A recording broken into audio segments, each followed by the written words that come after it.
On my 81st birthday, they took away my chair from the table and handed me a disposable plate to eat standing in the kitchen. "I need space for the younger guests," my daughter-in-law Rebecca said. "I'm so happy you're here.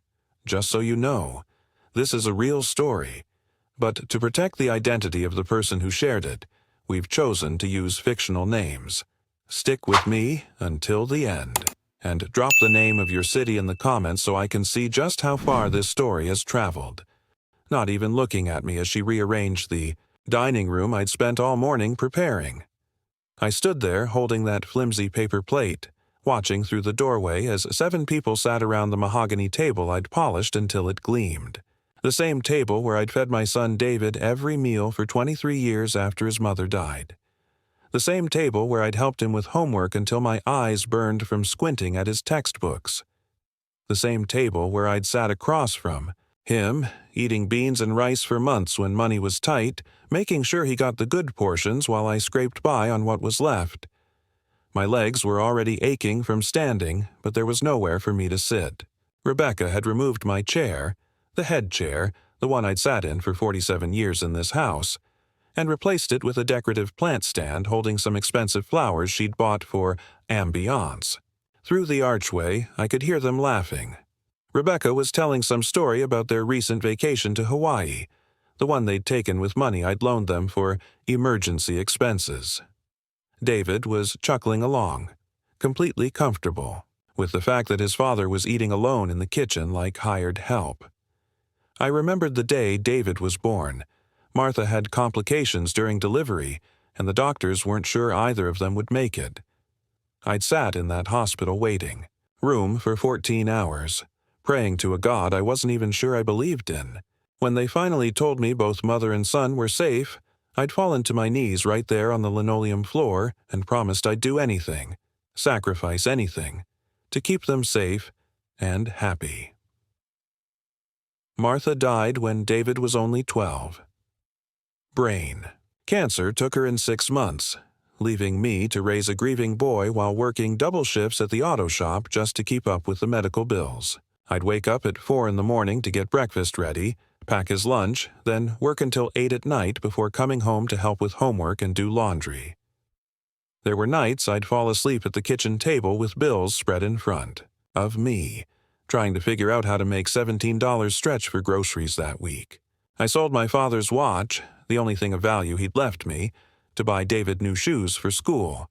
I wore the same 3 shirts for 2 years, washing them by hand because our washing machine had broken and I couldn't afford to fix it.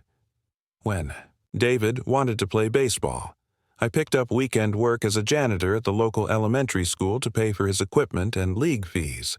When he wanted to go to college, I took out a second mortgage on the house that I'm still paying off. Today, when he graduated and couldn't find work, I let him move back home and supported him for 3 years until he met Rebecca. Rebecca. She'd swooped into our lives like a hurricane, all smiles and charm at first. She'd complimented my cooking, asked about family photos, even helped with dishes after dinner. But that changed the moment she and David got married. Suddenly, everything I did was wrong. My cooking was too heavy. My stories were too long. My television was too loud. She'd make little comments about updating the house, about how dated everything looked. 3 years ago, when David lost his sales job, they'd moved in temporarily to help me around the house. That's what they called it, helping me. But somehow, I was the one still doing all the cooking, cleaning, and yard work while they talked about their plans to eventually find their own place. Standing in my own kitchen on my 81st birthday, holding a paper plate while listening to my family celebrate without me, I felt something I hadn't felt since Martha's funeral, completely alone. The pot roast I'd started cooking at dawn was getting cold. I'd used the last of my grocery money to buy a good cut of meat, the kind Martha used to make for special occasions. I'd hand-mashed the potatoes with real butter and cream, the way David liked them when he was little. I'd even made his favorite, dessert, chocolate cake from scratch, not from a box, decorated with 81 candles I'd counted out carefully. but none of them had even acknowledged the effort. Rebecca had taken one look at the dining room I'd spent hours preparing, and declared it too cramped for her vision of a proper dinner party. "Arthur," she'd called from the dining room, not even using Dad like she had for the first year of their marriage. "Could you eat in the kitchen tonight? We need all the dining room chairs for our guests." Our guests. In my house, at my birthday. Dinner. I looked down at the disposable plate in my weathered hands. 81 years old, and this was what my life had become. I thought about all those nights I'd sat at David's bedside when he had pneumonia at age 15, sleeping in a chair, for a week because I was afraid to leave him alone. I thought about the scholarship applications I'd filled out for him, the recommendation letters I'd begged teachers to write, the dreams I'd given up so he could chase his. From the dining room, I could hear Rebecca's voice getting louder as she warmed to her audience. "Oh, you should see the photos from Maui. The resort was absolutely divine. We had this amazing suite right on the beach." I closed my eyes and gripped the edge of the kitchen counter. My knuckles had gone white, and my hands were shaking, not from age, but from something else, something that had been building inside me for months, maybe years. That night, after everyone had gone home and David and Rebecca had retreated to their room without so much as a thank you or happy birthday, I sat alone at the kitchen table. The house was quiet except for the hum of the refrigerator and the tick of the old clock Martha had bought at an estate sale 30 years ago. I pulled out a piece of paper and picked up the pen I used for writing checks. My handwriting wasn't as steady as it used to be, but my mind was clearer than it had been in years. That night, I wrote a letter that would change everything. I stared at that blank piece of paper for what felt like hours, my pen hovering over, the white surface like I was afraid to make the first mark. The kitchen clock ticked past midnight, then 1 o'clock, but sleep was the furthest thing from my mind. Something had shifted inside me during those humiliating hours standing in my own kitchen, holding that disposable plate while my family celebrated without me. The house creaked around me as it settled for the night. Somewhere upstairs I could hear David's muffled snoring through the thin walls. Rebecca was probably lying awake scrolling through her phone, posting pictures of their Hawaiian vacation to social media. They'd asked me to take some of those photos, actually, standing there like an unpaid photographer while they posed, on the beach I'd helped pay for. I thought about the conversation I'd had with my lawyer, Bill Morrison, 6 months after Martha died. I'd been overwhelmed with grief and the practicalities of being suddenly alone, and David had been pushing me to get my affairs in order. He'd suggested I transfer the house deed to his name, just to make things easier when the time comes. Bill had looked at me over his reading glasses with the expression of a man who'd seen too many families destroyed by good intentions. "Arthur," he'd said, leaning back in his leather chair, "I've been practicing law for 43 years, and I can count on one hand the number of times I've seen transferring property to adult children work out well for the parents. You think you're doing them a favor, but more often than not, you're signing away your security and your dignity." At the time, I thought Bill was being overly cautious. David was my son. He'd never take advantage of me. But something in the older man's weathered face had made me hesitate. "What would you recommend?" I'd asked. "Keep the house in your name. Always. If you want David to inherit it, put that in your will. But as long as you're breathing, you should remain the legal owner of your own home. Trust me on this one, Arthur. I've seen too many good people become strangers in their own houses." I'd taken his advice, though I'd never told David about that conversation. The deed remained in my name, Arthur Samuel Watson, sole owner of 1247 Maple Street. The house Martha and I had bought in 1967 for $12,000, back when David was just a baby and we thought we'd have more children to fill all these rooms. Now, sitting at the kitchen table where I'd signed that deed 58 years ago, I understood why Bill had been so insistent. This wasn't just about property ownership. This was about dignity. This was about having a voice in my own life. I began to write. David and Rebecca. This letter serves as formal notice that your residency in my home will be terminated in 30 days from the date of this letter. Please make arrangements to vacate the premises by November 15, 2024. My hand was shaking as I wrote, but not from weakness. For the first time in years, I felt strong. I felt clear.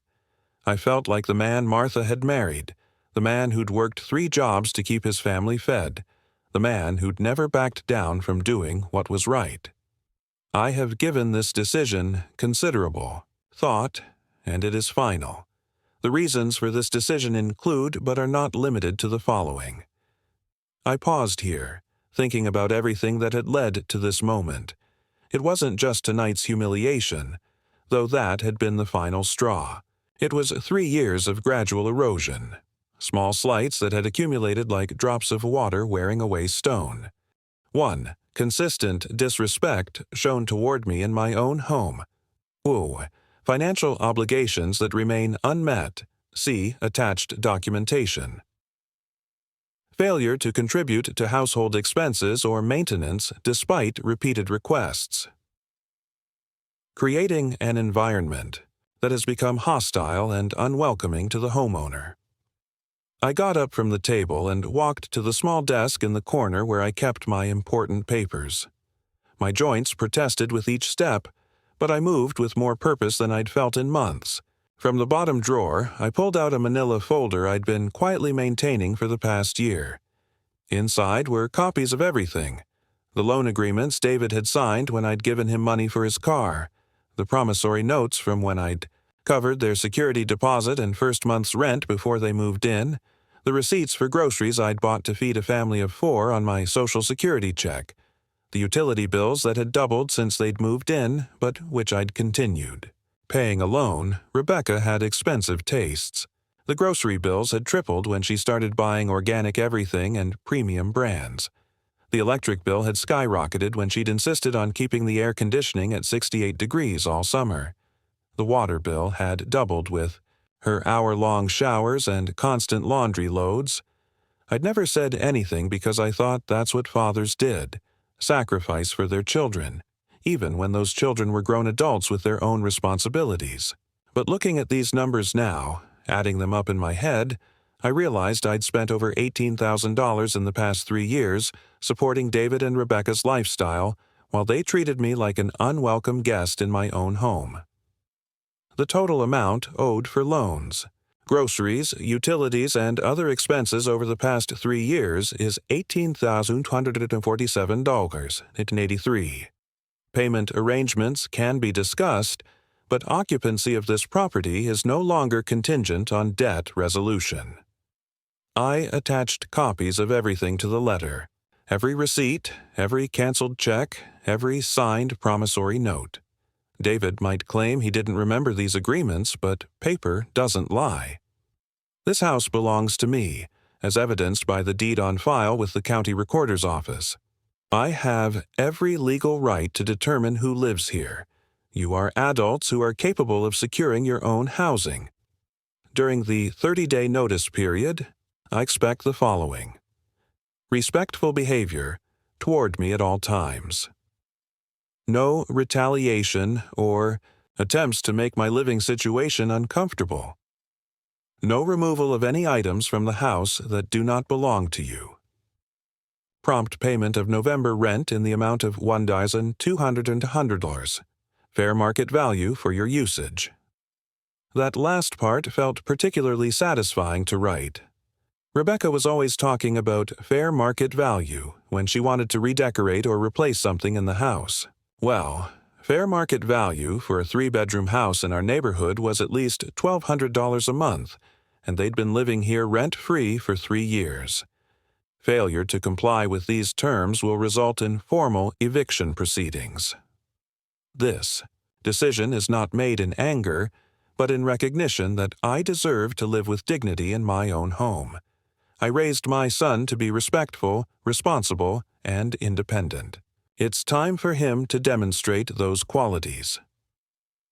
Arthur S. Watson, homeowner. I signed the letter with the same careful signature I'd used on important documents for 60 years.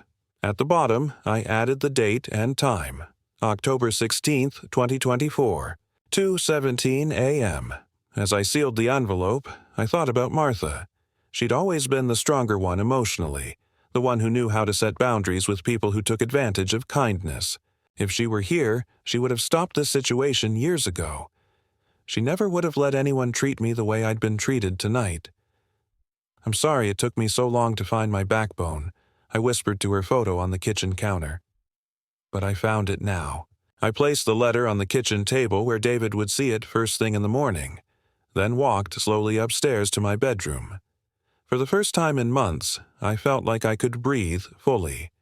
For the first time in years, I felt like the man of my own house. I didn't sleep much that night, but it wasn't from anxiety or regret. It was from anticipation. Tomorrow, everything would change. Tomorrow, David and Rebecca would discover that the old man they'd been taking for granted had more fight left in him than they'd ever imagined.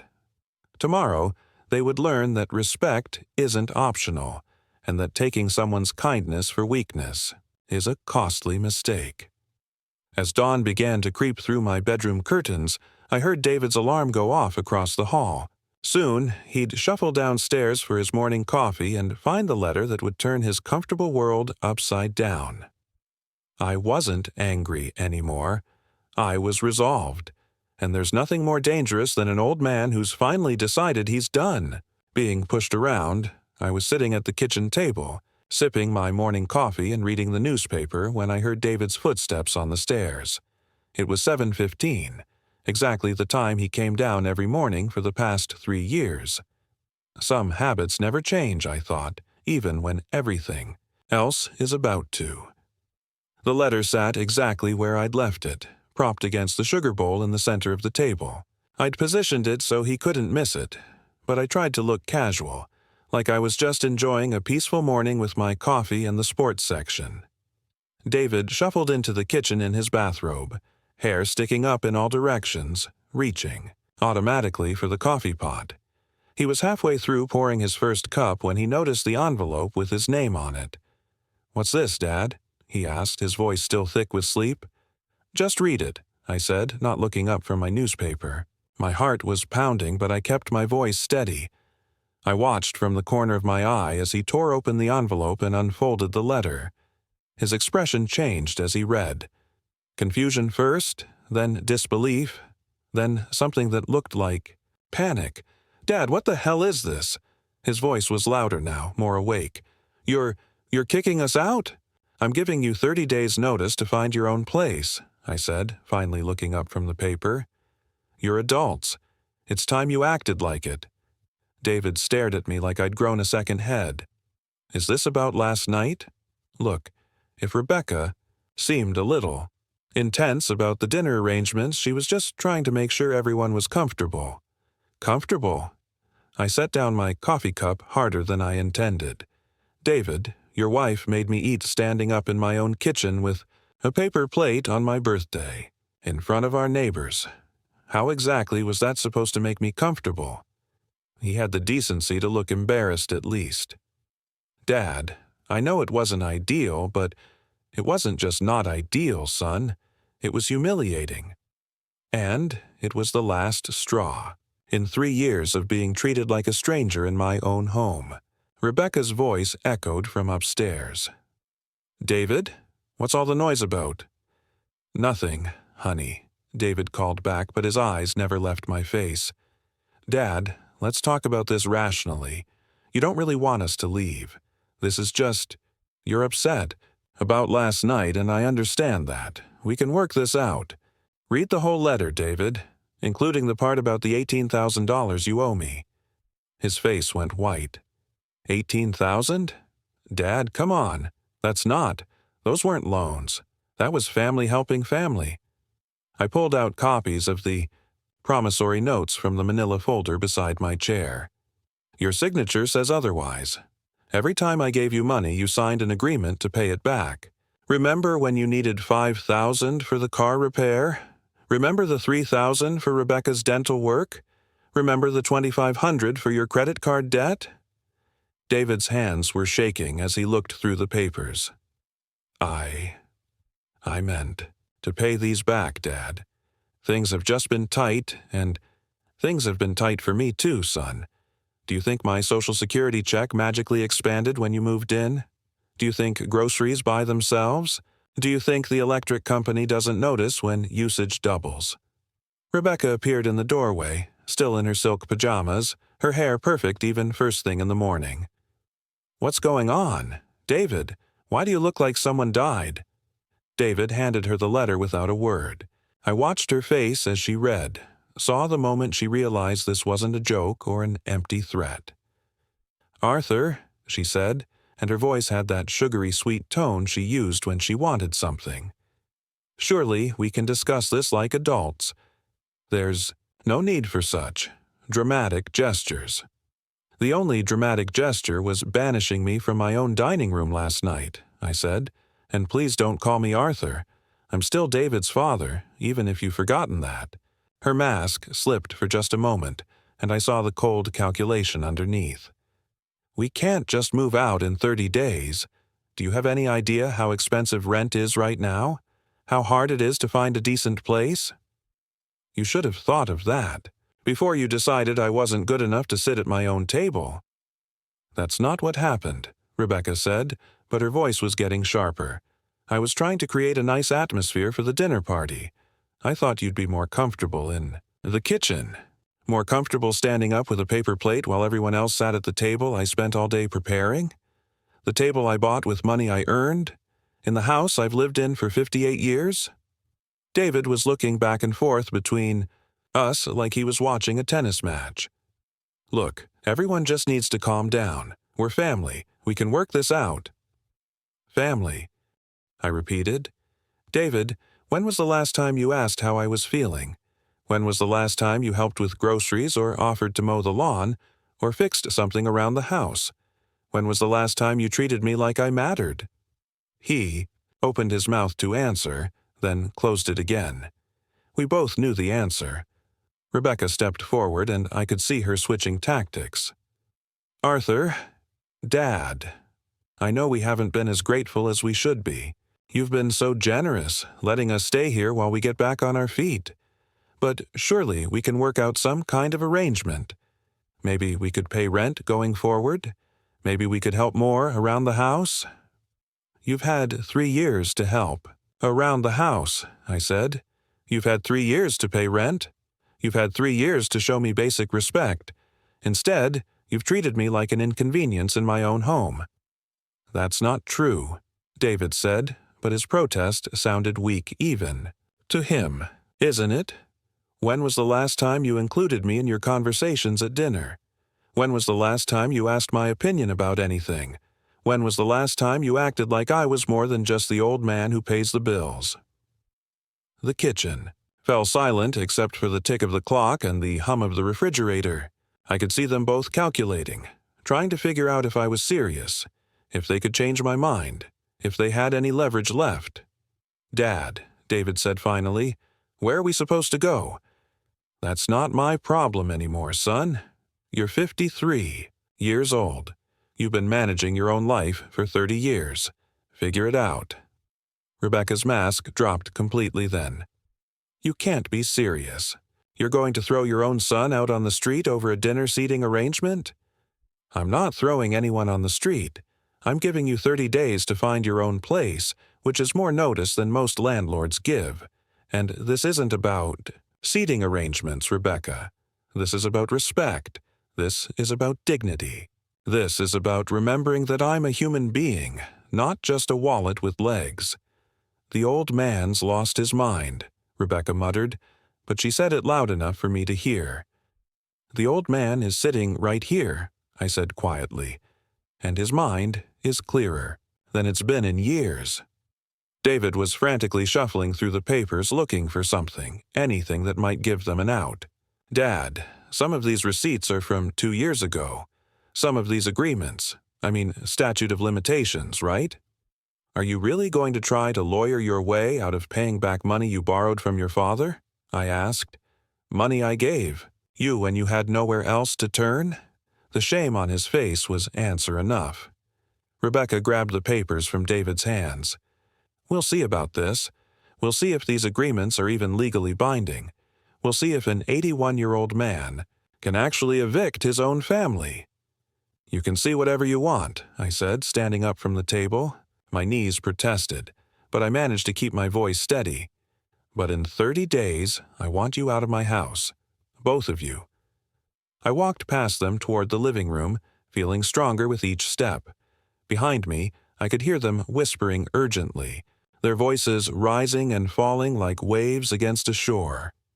For the first time in 3 years, I sat in my own living room without asking permission or apologizing for taking up space. I picked up the remote control and turned on the morning news, settling back into my recliner with a satisfaction I hadn't felt in years. From the kitchen, I could hear Rebecca's voice getting higher and more frantic. What are we going to do? David, we can't afford first month, last month, and security deposit. We can't afford anything. Their problem now, not mine. The old man had finally learned to say no. 3 days after I delivered the letter, David came to me with tears in his eyes. Real tears, not the crocodile kind he'd learned to turn on and off when he wanted something as a child. He found me in the garage where I was organizing my tools, something I'd been meaning to do for months but never had the energy for when I was constantly cooking and cleaning for 4 people. Dad, he said, his voice cracking like it had when he was 13 and confessing to breaking Martha's favorite vase. Please, we can't find anywhere to go. Everything's too expensive, and with my credit. I kept sorting screwdrivers, not looking at him. What about your credit, David? He shifted his weight from foot to foot, the way he used to when he was lying about homework or chores. It's not great. There were some things. Some debts I had to take on when business was slow. What kind of debts? The silence stretched so long I finally looked up. David was staring at his shoes, his face red with shame. Credit cards mostly. And there was this business opportunity that didn't pan out. I borrowed some money. From who? From you. Actually, I used your name as a reference. I thought I'd be able to pay it back before you ever knew about it. The screwdriver in my hand clattered to the concrete floor. You used my name? For what? A business loan. $15,000. The bank said they needed a co-signer with good credit and property as collateral, and I knew you'd never agree to it, but I was desperate, Dad. Rebecca was pregnant. Pregnant? The word hit me like a physical blow. What pregnancy? You never said anything about a pregnancy. David's face crumpled. She miscarried. In the 2nd month. But by then, I'd already taken the loan. Already spent most of the money on inventory for the business, and when she lost the baby, she got depressed, and the business fell apart. And I leaned against my workbench, feeling like the air had been sucked out of the garage. How long ago was this? 2 years, the payments are. He swallowed hard. They're 3 months behind. The bank sent a notice to the house last week. I intercepted it before you could see it. Show me. Dad, show me the notice, David. Right now. He pulled a crumpled envelope from his back pocket, the kind that comes certified mail with urgent stamps all over it. My hands shook as I read the legal language, but the numbers were clear enough. David owed $12,847 on a loan that had my name on it as guarantor. If he didn't pay within 30 days, they could come after my house. My house. The home Martha and I had spent 40 years paying off, where we'd raised our son, where we'd planned to grow old together. The place that represented every sacrifice we'd ever made, every overtime shift I'd worked, every penny we'd saved. You signed my name, I said quietly. You forged my signature on a legal document. I was going to tell you. I was going to pay it back before you ever found out. The business was supposed to work, Dad. It was supposed to solve everything. What business? Network marketing. Nutritional supplements. Rebecca knew someone who was making 6 figures a year, and we thought. I closed my eyes. Network marketing. Of course, I'd seen enough news reports about those pyramid schemes to know how they ended for most people. Where's the $15,000 now, David? Gone. Most of it went to inventory that I couldn't sell. The rest went to bills. Rebecca's. Medical expenses after the miscarriage, the car payment, credit cards. How much do you owe in total? Everything. Credit cards, personal loans, medical bills, everything. David was crying openly now. 43,000, maybe more. I stopped opening the statements. $43,000. More than twice what I'd calculated for the money I'd directly given them.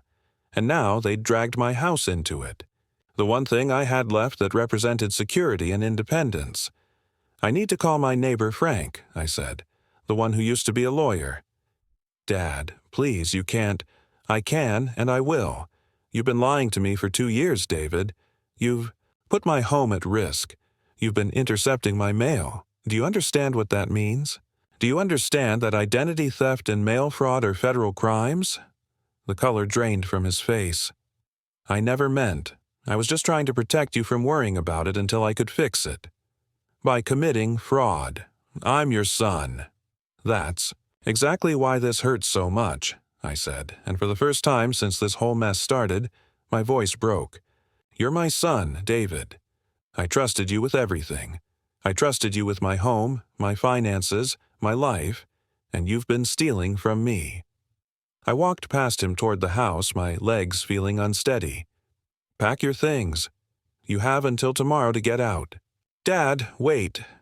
27 days early. Consider it a gift.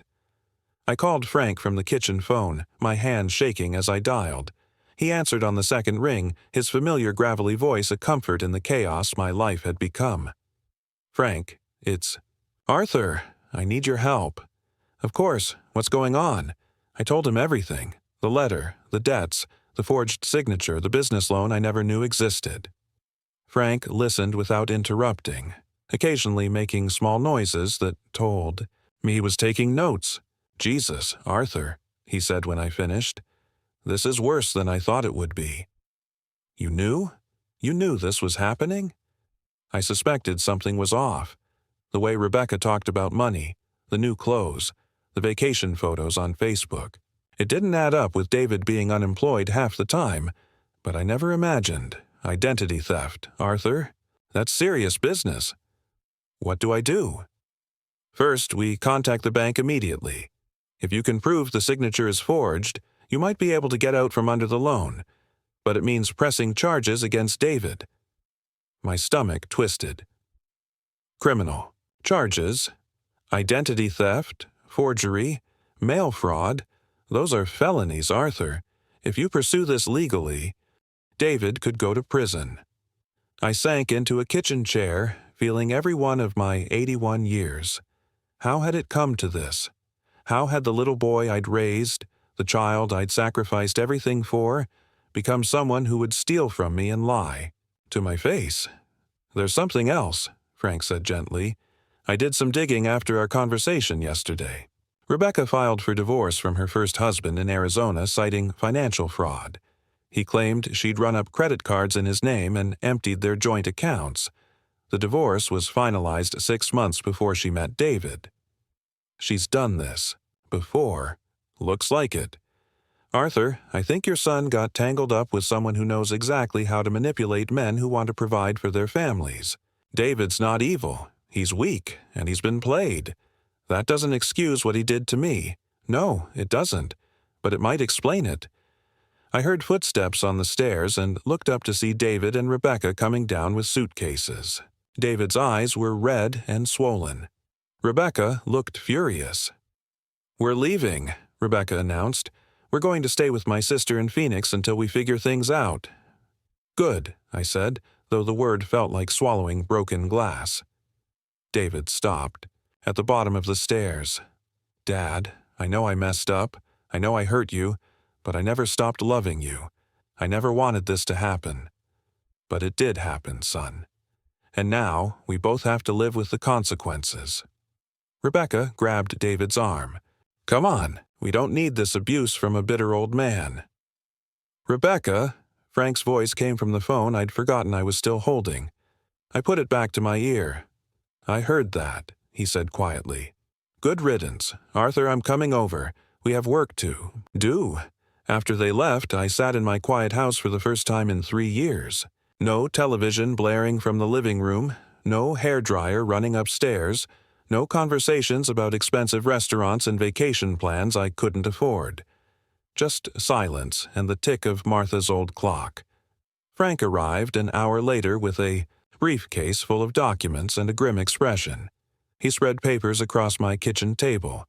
Bank statements, credit reports, legal forms I didn't understand.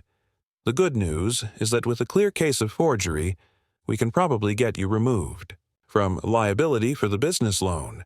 The bad news is that it requires filing a police report and pressing charges. And if I don't, you lose the house. They'll foreclose within 90 days. I stared at the papers, thinking about David as a little boy, how he used to help me in this same garage, handing me tools and asking questions about how everything worked. I thought about teaching him to drive in the empty parking lot behind the high school, how proud he'd been when he finally parallel parked without hitting the cones. I thought about Martha's funeral, how David had held my arm as we walked to the graveside, how he'd promised to take care of me when I got old. Arthur? Frank's voice was gentle. What do you want to do? I looked around the kitchen where Martha had cooked thousands of meals, where I'd helped David with homework at this same table, where I'd signed the mortgage papers that would eventually make this house ours, free and clear. File the report, I said. Press the charges. I won't lose Martha's house to pay for my son's lies. Frank nodded grimly and began filling out forms. There's something else we need to discuss. I ran a credit check on you yesterday. Don't worry, I had your permission from when you asked me to review your finances last year. There are 3 other accounts in your name that you didn't open. What kind of accounts? Credit cards, store cards, all maxed out. About $22,000 in total debt that isn't yours. The room seemed to spin around me. How is that possible? Someone's been using your personal information. Someone with access to your social security number, your address, your banking information. David or Rebecca, or both of them working together. Arthur, this goes back 18 months. They've been systematically stealing your identity and running up debt in your name while living under your roof. I put my head in my hands. 53 years of being a father, and this is what it had come to. My own son had been robbing me, blind while I cooked his meals and paid his bills. What else? I asked, because I could tell from Frank's expression there was more. Your Social Security direct deposit was changed 2 months ago. It's been going into an account at a different bank, an account with David's name on it as well as yours. My Social Security. The words came out as a whisper. That was my survival money, the only income I had. We can fix that first thing tomorrow morning. But Arthur, you need to understand. This wasn't just taking advantage of your generosity. This was a comprehensive financial attack. They were planning to leave you with nothing. I sat in silence for a long time, processing the magnitude of what had been done to me. Not just the money, though that was devastating enough, but the betrayal, the calculated cruelty of it, the fact that they'd been planning this while eating, at my table and sleeping under my roof. How long do I have?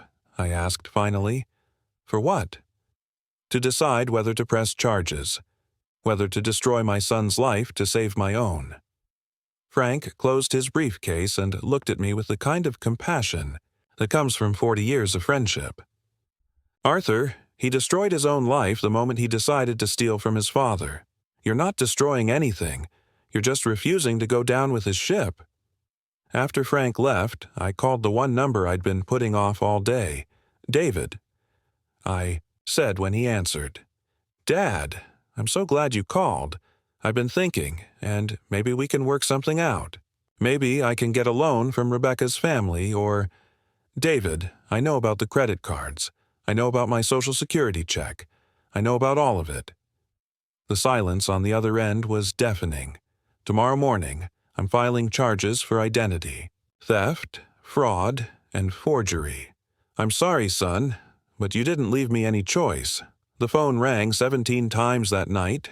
17 times I let it go to the answering machine, listening to David's increasingly desperate messages echo through my empty house. By the 4th call, he was crying.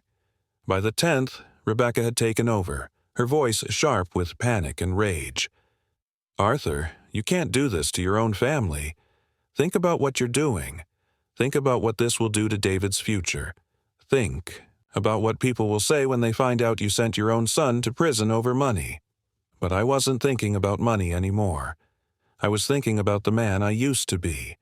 The man who'd worked 16-hour days to keep his family fed, who'd slept on hospital chairs when his wife was dying, who'd sacrificed his own dreams so his son could chase his.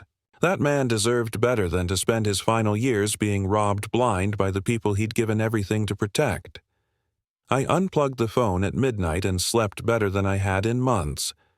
The next morning, Frank picked me up at 8 sharp. We drove to the police station in his old Buick, neither of us saying much. What was there to say? I was about to file criminal charges against my only child. The weight of that decision sat between us like a third passenger. Detective Sarah Martinez was younger than I'd expected, maybe 40, with kind eyes and a firm handshake. She led us to a small conference room and spread out the documents Frank had prepared. "Mr. Watson," she said, "I want you to understand what happens when you file this complaint. This isn't something you can take back once the wheels start turning. Are you sure you want to proceed?" "Detective," I said, "my son has stolen my identity, forged my signature on legal documents, intercepted my mail, and redirected my Social Security benefits to accounts I didn't authorize. If he wasn't my son, what would you call that?" "Multiple felonies," she said without hesitation. "Identity theft, mail fraud, forgery, elder abuse. We're talking about serious prison time if he's convicted. Then treat him like you would anyone else who committed multiple felonies against an 81-year-old man." She nodded and began taking my statement. For 2 hours, I recounted every detail. The business loan I never signed for, the credit cards opened in my name, the systematic theft of my monthly income.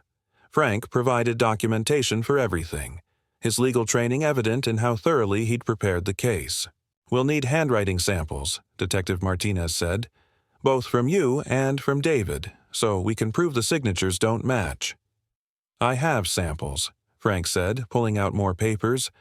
"David signed his name on multiple documents over the years. The loan agreements with Arthur, rental applications, employment forms. I gathered everything I could find." The detective examined the signatures under a magnifying glass, comparing David's real signature to the forged ones on the bank documents. Even to my untrained eye, the differences were obvious once you knew what to look for. "This is good work," she told Frank. "Most identity theft cases are hard to prove because the victims don't have this kind of documentation. Mr. Watson, you're fortunate to have such a thorough friend." "Frank's been looking out for me since before this all started," I said. "He warned me years ago that something like this might happen." "You warned him?" Detective Martinez looked at Frank with interest. 40 years of legal practice," Frank said grimly. "I've seen too many elderly people victimized by their own families. The signs were all there: financial pressure, substance abuse issues, a manipulative spouse. I just hoped I was wrong." "Substance abuse?" I turned to stare at Frank. "What substance abuse?" Frank looked uncomfortable. "Arthur, I didn't want to worry you with suspicions I couldn't prove. But I've seen David leaving the house at odd hours, coming back looking different. And Rebecca's behavior, her mood swings, the expensive taste despite no visible income. It fits a pattern." Detective Martinez was taking notes. "We'll investigate that angle as well. Drug habits make people desperate, and desperate people do desperate things. It might explain the escalation in the theft." After we finished at the police station, Frank drove me to the Social Security office. The clerk there, a middle-aged woman named Janet, was sympathetic but thorough in her questions about how my benefits had been redirected without my knowledge. "Unfortunately, Mr. Watson, this happens more often than you'd think," she said while typing on her computer. "Adult children with access to their parents' personal information can make changes by phone if they have the right details. We're working on better security measures, but—" "How long will it take to fix?" I asked. "I can restore your direct deposit to your original account immediately, but the money that was redirected, that's going to require investigation. It could take months to recover, months. 2 months of Social Security payments, nearly $3,000, might be gone forever. Money I needed for groceries, utilities, medication. Money David and Rebecca had stolen while looking me in the eye and accepting my hospitality." "There's more," Janet said, her voice getting quieter. "Someone called last month asking about changing your Medicare benefits. They had enough personal information that we almost processed the request. If it had gone through, your medical coverage would have been transferred to a Medicare Advantage plan that pays kickbacks to the person who enrolls you. They were trying to profit off my medical insurance. It appears so. The only reason it didn't go through is that our system flagged multiple changes to your account in a short period. That's when we should have called you directly, but honestly, we're understaffed and—" I held up a hand to stop her apology. "Just make sure it can't happen again. I'm putting additional security flags on your account. No changes can be made without you appearing in person with photo ID." By the time we left the Social Security office, it was past noon. Frank suggested lunch, but I wasn't hungry. The magnitude of what David and Rebecca had done was still sinking in. This wasn't just stealing money. They'd been systematically trying to take control of every aspect of my financial life. "Frank," I said as we sat in his car outside the restaurant, "how long has this been going on?" "Based on what we found today? At least 2 years, maybe longer." 2 years. I stared out the window at people walking by, going about their normal lives, probably trusting their families, probably never imagining their own children could do something like this. They've been planning this for 2 years. It looks that way. While I cooked their meals, while I paid their bills, while I worried about David losing his job and tried to help them get back on their feet. Arthur, they never intended to move out, did they? They were going to stay until they'd taken everything. And then what? Leave me with nothing and disappear? Frank didn't answer, but his silence was answer enough. My phone buzzed with a text message. I'd forgotten I'd plugged it back in that morning. "Dad, please call me. We can work this out. I'll pay everything back. Please don't destroy our family over money." I showed the message to Frank. He read it and shook his head. 2 years of systematic theft, and he's still trying to make it about the money, Frank said. He doesn't get it. This isn't about money. Arthur, this is about trust. This is about respect. This is about the fact that they were willing to leave you homeless and penniless. Another text came through. "Rebecca's pregnant. Do you really want your grandchild's father in prison?" I stared at the message, feeling something cold settle in my stomach. "Frank, look at this." He read it and swore under his breath. "That's either a lie or the worst timing in history. How do I find out? Does it matter? Arthur, even if she is pregnant, that doesn't erase what they did to you. It doesn't make the theft okay. It doesn't mean you should sacrifice your security for their convenience." He was right, but the message had shaken me. A grandchild. Something I'd dreamed about for years. Something Martha had wanted so badly before she died. Was I really willing to send that child's father to prison? My phone rang. "David's number. Don't answer it," Frank said, but I was already sliding my finger across the screen. "Dad? Is it true? Is Rebecca really pregnant?" "Yes." His voice was barely a whisper. 8 weeks. We found out yesterday. Dad, please, I know I screwed up, but this baby doesn't deserve to grow up with a father in prison. And I don't deserve to grow old homeless and broke because my son robbed me blind. I'll pay it all back, every penny. I'll get a job. I'll work 3 jobs if I have to. Please, Dad, please don't do this." Where are you going to get $43,000, David? Where are you going to get the money to pay back the credit cards you opened in my name? Where are you going to get the money to pay back my Social Security benefits that you stole? I don't know, but I'll figure it out. Just give me a chance. You've had 2 years of chances. You've had 2 years to tell me the truth, to ask for help instead of stealing from me, to treat me like a human being instead of a mark. Dad, I never meant— You meant every bit of it, David. You planned it. You executed it. You would have continued doing it until I had nothing left. Frank was making cutting motions across his throat, telling me to hang up, but I couldn't. This was my son, my only child, the baby I'd rocked to sleep, the toddler I'd taught to ride a bike, the teenager I'd stayed up worrying about. The baby changes things, David said. You know it does. Mom always wanted grandchildren. She would have wanted you to give us another chance. And there it was, the manipulation I should have seen coming, using Martha's memory, using the grandchild she'd never meet, using my own grief and loneliness against me. Don't you dare, I said, my voice harder than I'd heard it in years.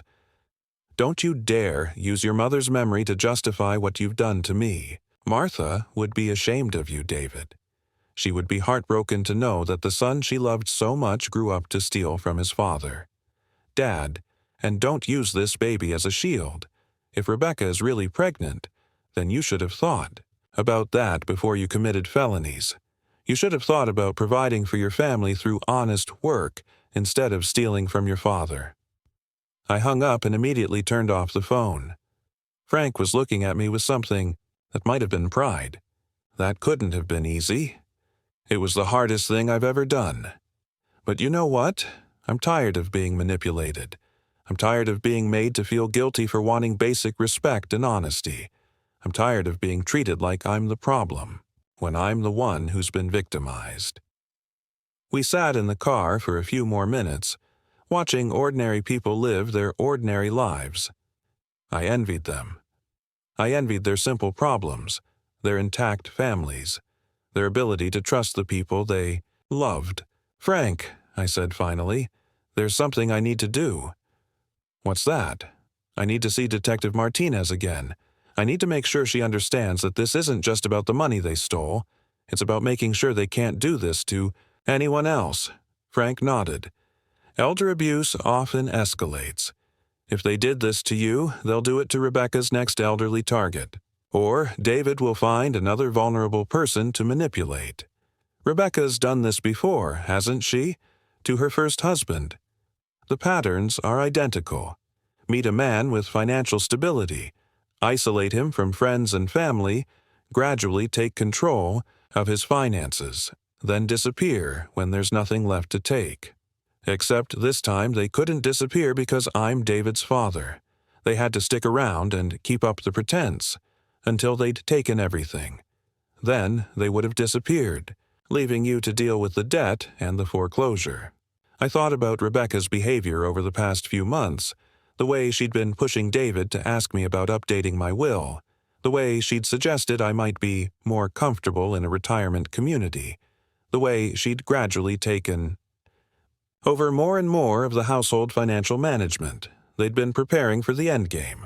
Take me back to the police station, I said. I want to make sure Detective Martinez has the full picture.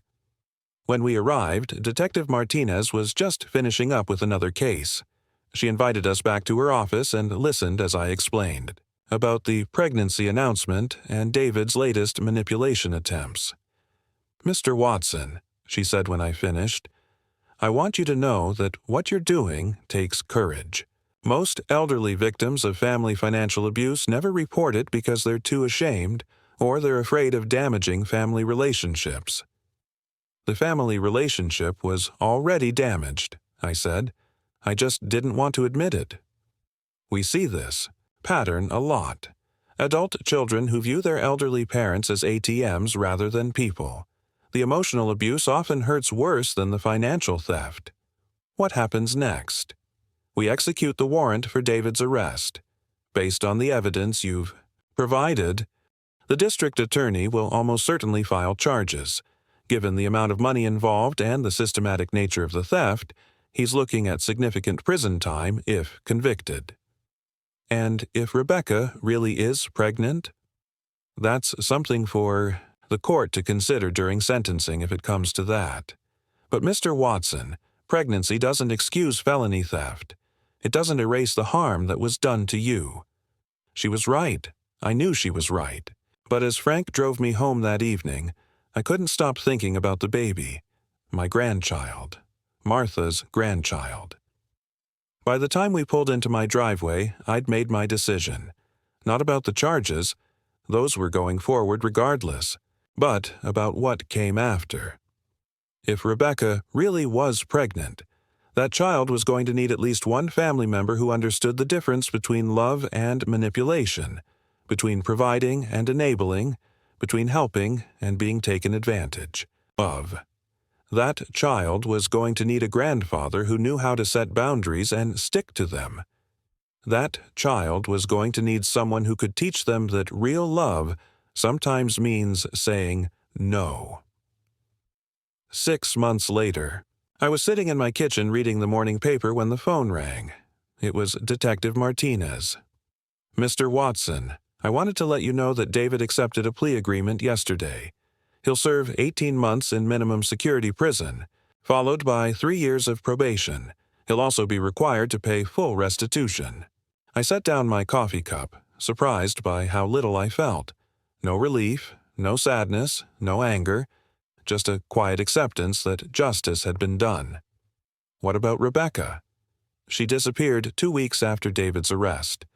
We think she's back in Arizona, but without her cooperation, it's hard to prove her level of involvement. The pregnancy appears to have been a lie.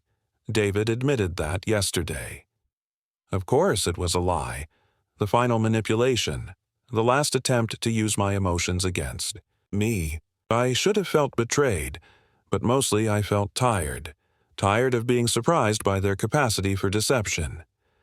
Thank you for calling, Detective. Mr. Watson, for what it's worth, you did the right thing. We've linked Rebecca to at least 3 other cases of elder financial abuse. Your willingness to press charges may have saved other families from going through what you experienced. After I hung up, I sat in the silence of my house, a silence that had become comfortable rather than lonely over the past 6 months. I'd learned to appreciate the quiet, the sense of safety that came from knowing no one was scheming against me under my own roof. The house felt like mine again. I'd rearranged the furniture back to the way Martha and I had liked it. I'd hung photos that Rebecca had deemed too old-fashioned for her taste. I'd replaced the expensive organic foods in my pantry with practical groceries that fit my budget. I'd taken back control of my own life. The financial recovery had been slow but steady. With Frank's help, I'd gotten most of the fraudulent accounts closed and the debts removed from my credit report. The bank had forgiven the business loan once the forgery was proven. My Social Security benefits were back to their proper account, and I'd learned to monitor my credit report monthly to make sure no new accounts appeared. Most importantly, I'd learned to say no. It was a skill I'd never properly developed, and at 81, it turned out I was still capable of learning new things. There was a knock at my back door. Through the window, I could see Frank holding a manila envelope and wearing the expression that meant he had something serious to discuss. "Morning. Arthur," he said when I let him in. "Got a few minutes?" "Always got time for you, Frank. Coffee?" "Thanks." He settled into the chair across from me, the same chair where David used to sit during our increasingly tense conversations. But Frank's presence felt different. Solid, trustworthy, without hidden agendas. "Got some news," he said, sliding the envelope across the table. "Remember how we've been talking about what you want to do with your experience? How you might be able to help other people in similar situations? I'd been thinking about that a lot lately. During the months of legal proceedings and financial recovery, I'd been surprised by how many people had similar stories. My neighbor, 2 streets over, had been financially abused by her daughter. The man who delivered my groceries had been scammed by a grandson who'd stolen his identity. Frank's own brother-in-law had lost his house to a son who'd forged documents. What's in the envelope? Paperwork to establish a nonprofit organization. I've been working with a few other lawyers in town, and we think there's a real need for education and support services for elderly people dealing with family financial abuse. I opened the envelope and found articles of incorporation for something called the Martha Watson Foundation for Elder Dignity. My throat tightened. You named it after Martha. She would have wanted to help people, wouldn't she? And you're the one with the experience and the credibility to make this work. The papers outlined a simple mission: provide education about financial exploitation of the elderly, offer support services for victims, and advocate for better legal protections. It wasn't grandiose or overly ambitious, just practical help for people who found themselves in situations like mine. Frank, I don't know anything about running a nonprofit. You don't need to know everything. You just need to care, and you need to be willing to share your story. I'll handle the legal and administrative stuff. Helen's volunteered to help with organizing and outreach. We've already got 3 other lawyers willing to provide pro bono services. I studied the papers, thinking about all the people I'd met over the past 6 months who'd been victimized by their own families. People who were ashamed to report the abuse. People who didn't know their rights. People who thought they had no choice but to accept being robbed by the people they'd raised and loved. There's something else, Frank said. The county wants to fund a pilot program for elder abuse prevention. They're looking for someone to speak at senior centers, community groups, places where people need to hear about the warning signs. You want me to get up in front of groups and tell them how stupid I was? I want you to get up in front of groups and tell them how you got your dignity back. Arthur, most people in your situation never recover. They lose their homes, they end up in state care, they die broken. You fought back. You won. People need to know that's possible. He was right, though the idea of public speaking terrified me. I'd spent my whole life working with my hands, fixing engines and maintaining buildings. Standing in front of strangers and talking about the most humiliating experience of my life seemed impossible. Start small, Frank said, reading my expression. I've got a friend who runs a support group for seniors at the community center. 12 people, very informal. Just tell them what happened and what you learned. 3 weeks later, I found myself sitting in a circle of folding chairs at the Riverside Community Center, facing 11 other people who'd agreed to hear my story. They ranged in age from 65 to 92, and I could see my own experience. Reflected in several of their faces before I even started talking, I told them everything. The birthday dinner, the disposable plate, the letter I'd written in the middle of the night, the discovery of the forged documents, the stolen Social Security benefits, the systematic theft that had gone on for years. The hardest part was admitting how long I'd let it continue, how many warning signs I'd ignored because I wanted to believe my son was still the boy I'd raised. When I finished, the room was quiet for a long moment. Then a woman named Grace raised her hand. "My daughter's been doing something similar," she said quietly. "Not as much money, but she's got power of attorney, and I've been wondering about some of the bills she says I need to pay." An hour later, we were still talking. Grace's situation, it turned out, was eerily similar to mine. A daughter who'd gradually taken control of her finances while providing less and less actual care. 2 other people in the group had been pressured to sign over property to adult children. One man had discovered credit cards in his name that he'd never opened. "The thing is," said Robert, an 87-year-old retired teacher, "you feel like you can't complain. They're family. They're supposed to love you. You start thinking maybe you're being paranoid or ungrateful." That was exactly it. The shame, the self-doubt, the fear of seeming like a difficult or suspicious old person. These feelings had kept me quiet for years while David and Rebecca systematically robbed me. But here's what I learned, I told the group. Love doesn't steal. Love doesn't lie. Love doesn't take advantage of trust. What they were doing to me wasn't love, no matter what they called it. After that first meeting, word spread. The community center asked me to do another session, then another. The local senior services agency invited me to speak at their monthly meeting. Soon, I was getting calls from adult children who were worried about their elderly parents, from seniors who suspected they were being victimized, from social workers who needed someone to explain the emotional impact of family financial abuse. I'd found my purpose. The Martha Watson Foundation became official 6 months after that first meeting. We started small, just Frank, Helen, me, and a handful of volunteers. But we filled a need that nobody else was addressing. We provided education about the warning signs of financial abuse. We connected victims with legal services. Most importantly, we offered something that government agencies and law enforcement couldn't: understanding from someone who'd been through it. I learned that my experience wasn't unique or unusual. Financial abuse of the elderly was epidemic, affecting millions of people who were too ashamed or afraid to report it. Adult children, grandchildren, caregivers, and romantic partners were systematically stealing from the people who'd trusted them most, but I also learned that recovery was possible. With the right support and information, elderly people could fight back, could reclaim their dignity, could set boundaries that protected them from future abuse. On the first anniversary of the disposable plate incident, I was scheduled to speak at a conference for elder law attorneys. As I looked out at the audience of 200 legal professionals, I thought about how different my life had become. A year ago, I'd been a victim, isolated, ashamed, gradually losing everything I'd worked for. Today, I was an advocate, helping other people avoid the trap I'd fallen into. I'd turned my pain into purpose, my humiliation into hope for others.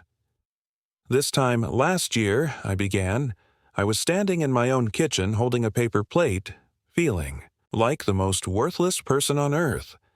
My son and daughter-in-law had just made it clear that I wasn't important enough to sit at my own dining room table on my own birthday. I told them the whole story, from the birthday dinner to David's arrest to the foundation we'd built from the wreckage of my trust. I talked about the warning signs I'd missed, the boundaries I'd failed to set, the self-respect I'd gradually surrendered. But I also talked about the strength I'd found in fighting back, the community I'd discovered among other survivors, the satisfaction of turning my worst experience into something that could help other people. I'm 82 years old now, I concluded, and I've learned that it's never too late to stand up for yourself. It's never too late to demand the respect you deserve, and it's never too late to find a new purpose for your life. The applause was long and heartfelt, but what mattered more were the conversations afterward. Lawyers telling me about clients who needed to hear my story. Adult children asking for advice about protecting elderly parents. Seniors who'd recognized themselves in my experience and wanted help taking back control of their lives. That evening, I had dinner at Frank and Helen's house, sitting at their dining room table, treated with the respect and dignity that should be basic human rights but somehow became precious gifts when you've lived without them. Martha would be proud of you, Helen said as we finished dessert.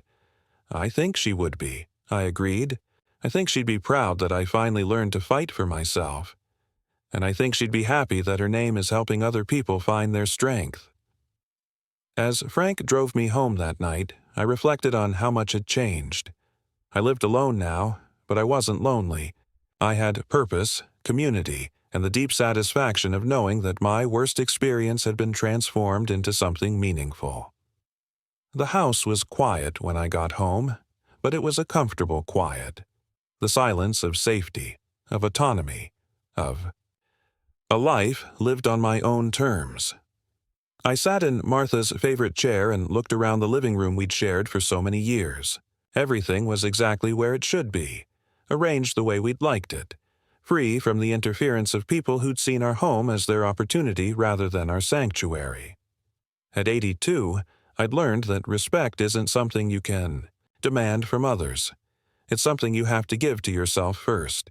And once you do that, once you insist on being treated with dignity, the right people will rise to meet that standard. The wrong people will reveal themselves for what they truly are, and sometimes that revelation is the greatest gift they can give you. I'm really wondering now, if you were in my shoes, what would you have done? Have you faced something like this before? Let me know in the comments. And while you think about it, I'm leaving 2 of the most loved stories from the channel.